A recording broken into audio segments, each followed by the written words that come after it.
Now let's take a look at conjunctive adverbs. Conjunctive adverbs like however, therefore, thus, moreover, nevertheless, they're great connector words that can be used to create meaningful and complex sentences, but they're often misused because of their relationship to the semicolon.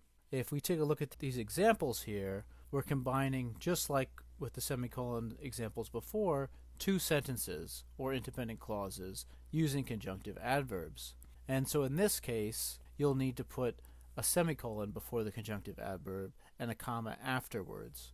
So if you take a look here, we have local clinics have been losing key employees due to tighter budgets, semicolon, conjunctive adverb.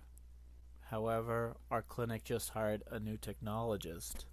So in this case, we're combining two independent clauses here, and we're going to use a conjunctive adverb to do that.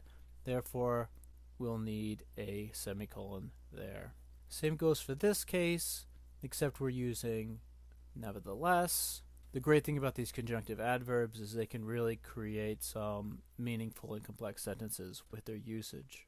Now, if you wanted to use a conjunctive adverb, but you wanted to use it not to combine two sentences or independent clauses together, but in order to do something else, you wouldn't need to use a semicolon. You would just need to use a comma. For example, you might use a conjunctive adverb in order to connect a dependent clause, such as here, killing the patient.